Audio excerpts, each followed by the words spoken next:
So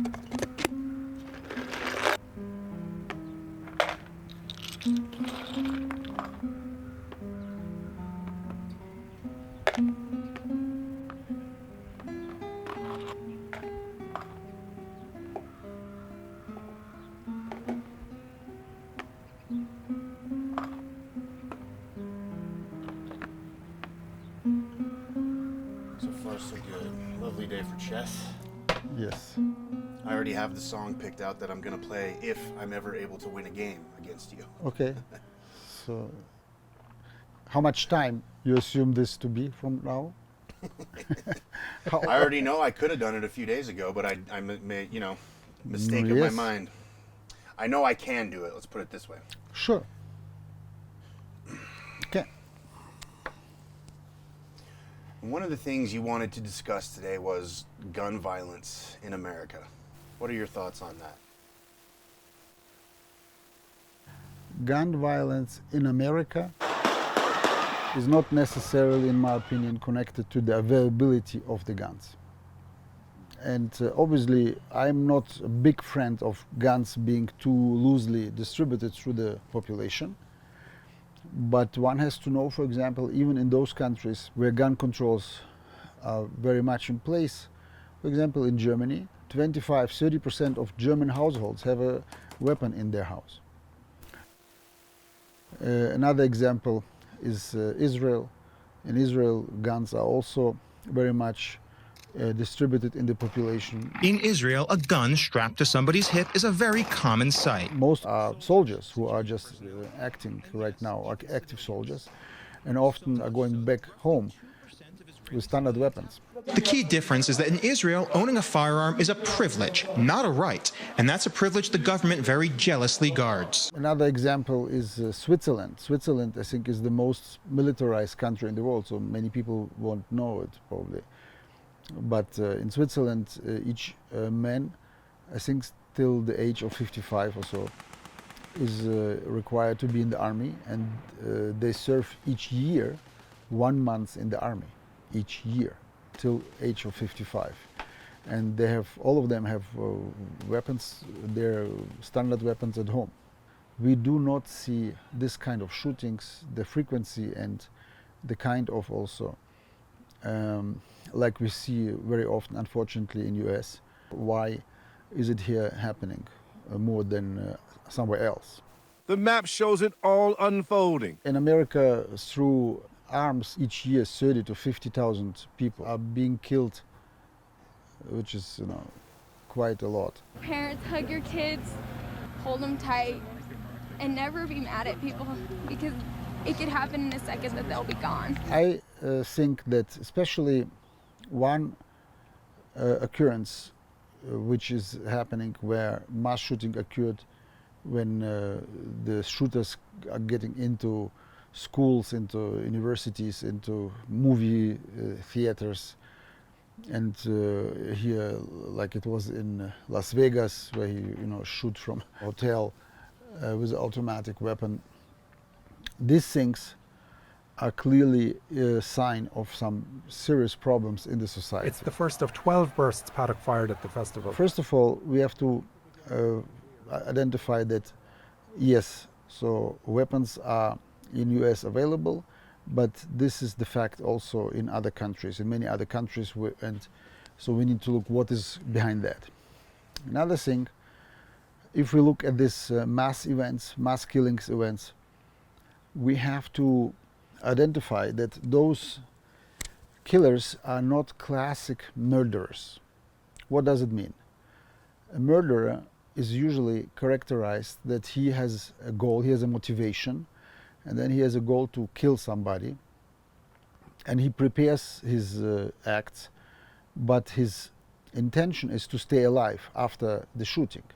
So it means he is preparing his act and thinking not only about how he actually gets to his victim, but also after how he escapes without being caught. These killers, in my opinion, are not killers but suiciders, in combination with killing motivation. But at first those are suiciders.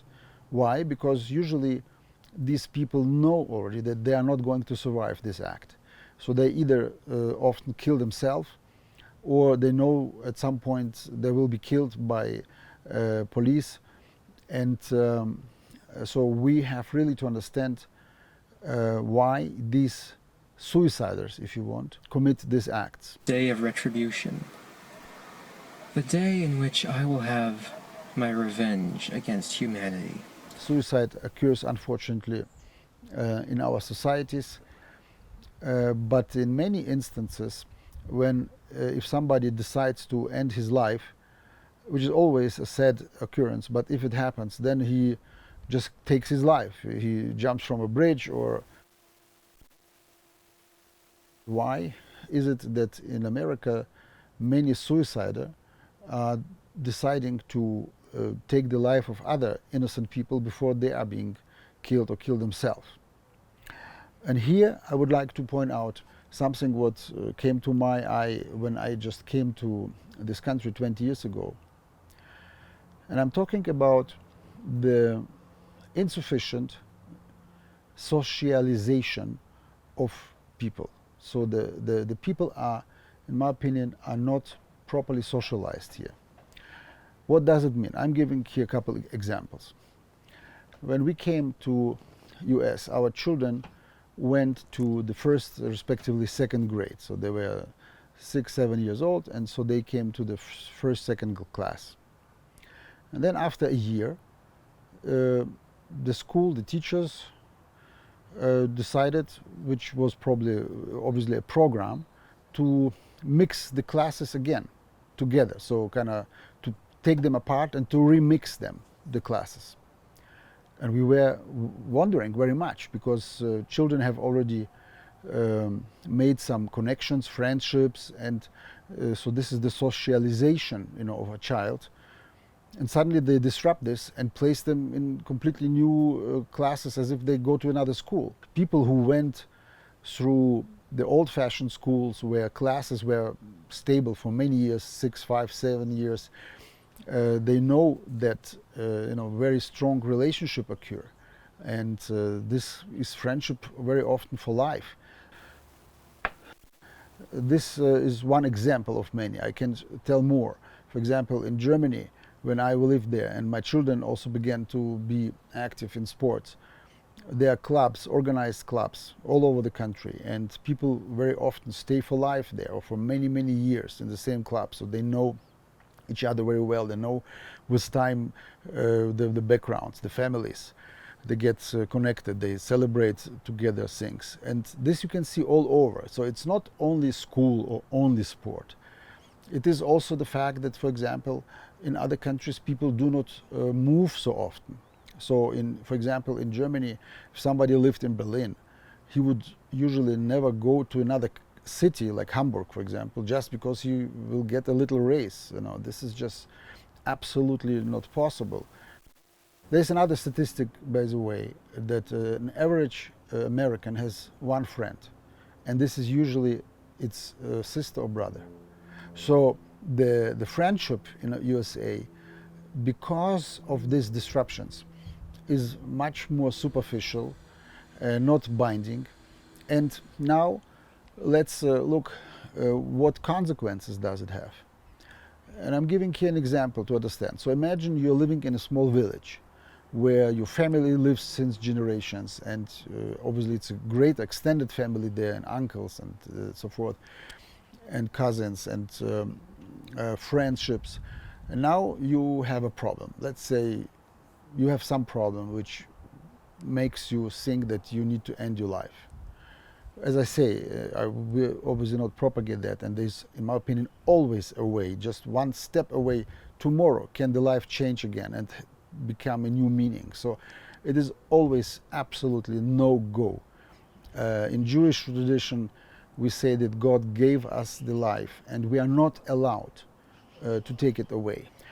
But just for the example, reason of the example, if it happens, then you have, with all the social bindings, you would usually not go into school where your friends, your relatives, and people who know your family is, and you're gonna shoot and kill, like 20 children just because you wait that finally the policeman is coming and killing you. You would just go and jump from a bridge. If you are living in a huge city without friends, without family, disrupted, yes, your family is somewhere, you're living in Atlanta and the family is in San Francisco and here and there, thousands of miles away, and you are alone. You have no one to talk to if you have a problem, and everybody has a problem in professional life and in personal life. And if you don't have a point, an anchor point, where it must not be a lot, but it must be some really deep relationship where you trust and you can get some advice. If you don't have that, then you say that, then what, if this world doesn't need me, so then I will gonna pay them back because this and this, and now I'm going to do this. Why did it happen? Why does it happen that the society is not as socialized? Because at the end of the day, the Americans are not different than any other nations. Obviously, genetically, we're all the same. And in my opinion, for example, that fact that in schools, disruption of classes occurs, this is something behind this. So there's a motivation behind that. One reason is that the economy actually is benefiting from this. Why? Because if I have a corporation which has multiple branches in different cities, and I need an employee to move from one city to another, just because of the needs of the corporate structure, and it is absolutely a valid interest from point of view of the corporation, then if I need the employee A to be in a different location, then I would like him to be flexible enough to move there. And if he has very strong bindings, social bindings in his city, he probably won't go, or only for much more transfer cost. And because the structure of the American politics is the way that the economy, the corporate world, has a lot of say, in my opinion, too much. And so they influence through their donations and other means, but mostly funding, those politicians, those policies which are promoting exactly the opposite of what we on individual level do need. Indeed, we need more social bindings, we need more friendship, more big families, versus being disrupted in our lives and moving from one place to another. And at some point it makes sense to travel and to see. I'm not against that, but as I say, the fact that the Americans, statistically, it can be checked, it's not a secret that statistically the Americans are moving by far more often than other nations. And I think this is a major factor. It does not mean that everyone who has moved away is becoming a murderer or suicider who is ready to kill. It's not the question. Well, but I think this is a multi-thronged issue. Many issues contribute to it. It is multifactorial, but my point is that it does not mean that everybody does it. However, we are talking about millions of people. So if out of 10 million people, you have one person who becomes just disrupted in his life and he loses control over his acts and does it, then you have the result that every couple of weeks you have somebody with a burnt fuse, and that's enough for a country to get these catastrophes which we see here every couple of weeks or days or whatever. So if we are kind of talking about what is the reason to this, obviously whatever happens, and this is also a point, whatever happens in our country, in US or in any other country, obviously, it always has to do something with the leadership. In my opinion, this discussion about controlling the arms, yes, it has a place to it, as I said, but it is not the reason for it, because as we pointed out, in other countries people have also access to arms, and it does not happen. So it must have another reason, and I think this is what I just pointed out. So my point is, it is not about necessarily the professional, governmental, organized or institutional support which is lacking. It is just the fact that the normal way of socialization is intentionally disrupted due to, as I said, the reason that it is good for the economy. To prioritize company needs over yes, family. exactly, this is it. And the second is also fact is that in many states in US and in federal level, there is a big opposition to the professional unions. Why? In this section, you will learn Amazon's position on unions, why we prefer a direct working relationship, and how to discuss unions in an appropriate tone that fits Amazon's culture. Because if, for example, teacher or other professions organize in unions, then obviously they have a heavier saying in negotiating some terms for employment with the employers. And this is the old kind of conflict where the employers would like to have the employees not organized so they can squeeze them and handle them one by one. And instead of having a union which represents professionally a whole class of employees. Because obviously if the people are particulated, then they are weaker. This is called atomization. It is also like divide and rule, which describes a situation when countries fight each other. So divide and rule means just make them fight each other, or divide, bring some ideas into the society which divides and distracts from real problems. Like I'm giving you an example, this highly recent discussions about Black Lives Matter or against here the homosexual topics. I think, these are very important topics, but they are being presented and discussed in the society, in my opinion, with a clear, at least, result that it splits the society in many opposing parties. It is a question of the government to organize that people are not being suppressed, are not being put in jail, because they are black.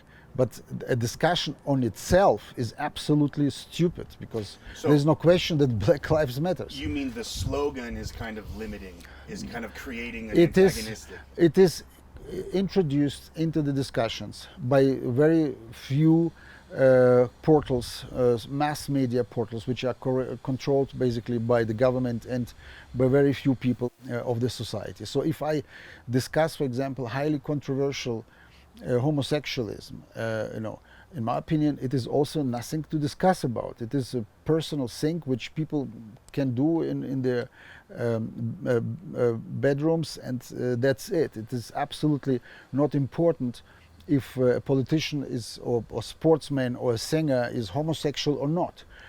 By bringing this up, however, it creates unrest, because some people like it, some not. But actually there's nothing to discuss. I do not care what my neighbor does in the night in his bed. So we do not have to discuss this publicly. Many, many more topics are so much more important that this automatically will get its proper position in the priorities of things to be discussed. Do you feel that perhaps the presence of, I know that in the United States the state is officially secular. Do you feel like the religious nature of the United States or the fundamentalism in the United States has something to do with that? Do you feel like other countries who are more secular in their culture would be able to avoid this problem? Do you think? To avoid which problem? To avoid the problem of being so upset, I don't care, the homosexuality needs to be discussed because it is so abhorrent. You're right, most people should think of none of my business, I don't really care, but a lot of people here do. Do you think the religion has something to do with that? No? No, I think, which base for discrimination or discrimination or critique, or critique is used, it is actually secondarily. A fact is that we have to understand that fact is that children can be born only if men and women get together. This is fact, and this is nature. Now, we understand also that in some instances, people of similar sex are being attracted to each other. But since it is cannot be the base for creating a new generation, then I would say, okay, let him do what he ever wants to do. No, this is not a matter of governmental intrusions or matter of his neighbor who thinks he shouldn't. It is not the government's business to say, to tell to individual people how they are supposed to act. But on the other hand, we understand, and even those homosexuals, they understand as well that it is something different than majority. But this is even not the most important, the majority. The most important is that if everybody would be this way, we would not have children, and then that would be the end of humanity. I'm a very minuscule minority in the world because I'm Jewish. 0.00001% of population in the world is Jewish. So does it mean now I have to go over and to demand that everybody becomes Jewish, or I need to get some extra rights because I'm Jewish? With my family I'm Jewish, and if you are not Jewish, it's your right. That's the same situation. We are not talking about things which we have to intrude in our lives by each other, and this is for sure not a big topic, and for sure I do not care whether the politician, whoever is homosexual or not, because I'm rather more interested whether this politician, what ideas he has about many other topics which really relate to a society. My point here is that these topics are being brought into the discussion in a manipulative way. It is being done to disturb, to distract from really important things, so the politicians can make important decisions from us. This is absolutely nonsense. Have you seen the meme where now that Kamala and Biden are president, they have a big plane and the plane is dropping bombs, and they're dropping bombs same as they always drop, but on the side of the bombs they have a rainbow and it says Black Lives Matter, so this is supposed to make it okay. This is big change, this is everything, right? Yeah. That to me is very important. The newly elected government with Biden and the Democratic Party has elected, for example, the defense minister is black, if I'm not wrong, the Secretary of Defense. Now this black person who is representing US and is implied, yes, Black Lives Matters, that's why we give the same chances to the black people as to the white people. Now they place him in the position of Secretary of Defense. Okay, Mr. Secretary of Defense of US States of America, can you please explain me what is the base, what is the legal base for US troops being right now in Syria? What is the legal base for you having now people from US in Syria bombing, killing, I don't know what they do there. They have occupied illegally some parts of the Syrian area, Syrian nation, and are sitting there. Now the Russians are also there, but the difference is that the president of Syria has invited the Russian troops to protect them from ISIS. And what are the Americans doing? So now if you have a black defense minister who is presumably there to show, yes, we are open nation, now what do? They actually misuse, they instrumentalize this. Instead of changing the policies, they're changing the people and actually undermining the very same idea. In Germany you call it Lippenbekenntnis. It means you just talk about, but in reality it is nothing behind this. It is just show. Absolutely. It's the nature of the democratic machine in the United States. Yes, democratic machine, not necessarily Democratic Party. In my opinion, it is a nature of undemocratic machine. Well, it's not democratic in principle. Yes. Democratic in name only. One of the main reasons, I think the main reason, why the Soviet Union collapsed was not because Americans did what they did to collapse, to make it collapse, because it was kind of an enemy, a class, ideological enemy. The only reason is it collapsed because the reality of the daily politics versus the declared ideals completely went apart. So people have seen the policies, the daily life And they have seen the difference, the lies which the politicians brought. And therefore, obviously, they lost trust, they lost interest, and that's why it came to a disruption and to collapse of the whole country. And I can tell you the way it is right now. I see very many parallelities where the declaration of the leading classes are not being confirmed with daily life of more and more and more people. And therefore, in my opinion, the leading class should actually just begin to think about what the country really needs and not what they need to keep their positions or their funds or whatever, because at the end of the day, they're not going to keep it anyway.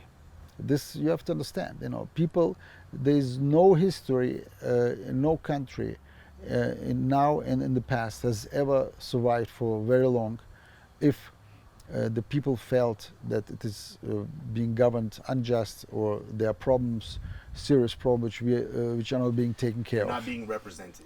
Yes. What's the rule about automatic, quote-unquote, assault-style weapons in Germany? Is there a limit to No, the type? there's no way you can buy These types of weapons? these types of weapons. There's no discussion about this anyway.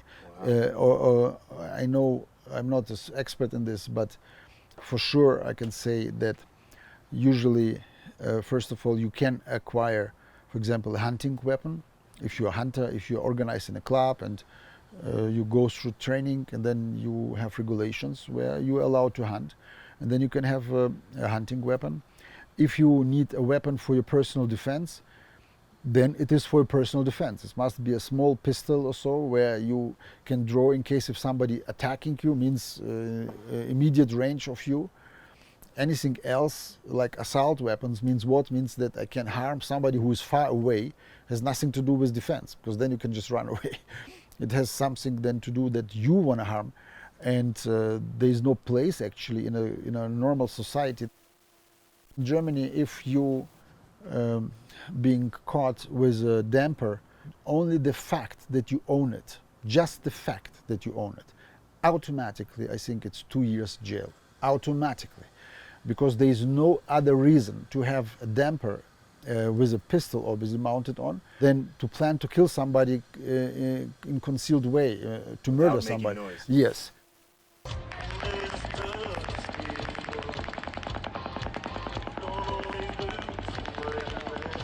There's no place for this. This is, I think, undisputed. It's your turn.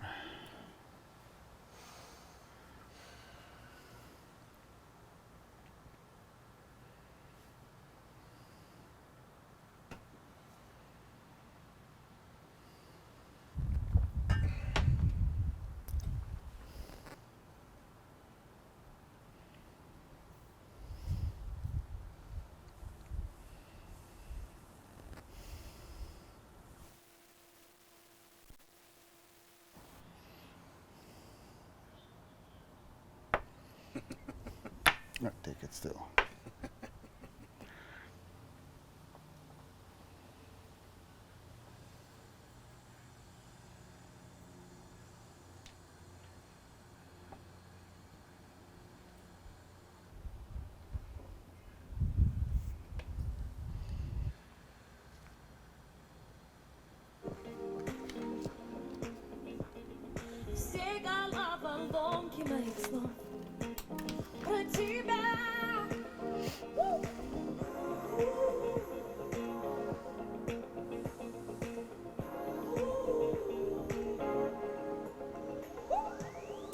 My turn, okay.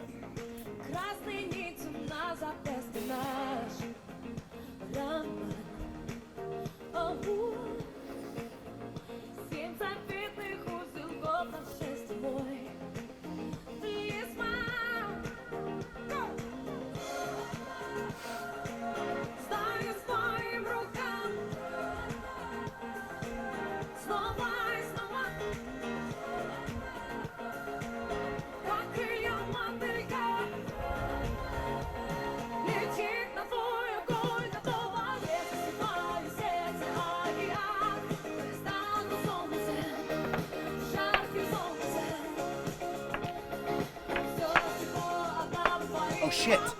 What? Did I lose that?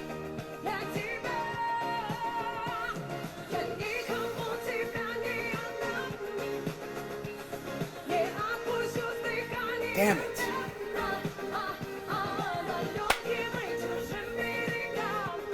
And I love it. It's always something stupid. It's always something easy and stupid. Okay, but all is not lost. This is my mistake. But you are down. He has more power pieces than you son of a bitch. And this is just the beginning. Oh, we'll see.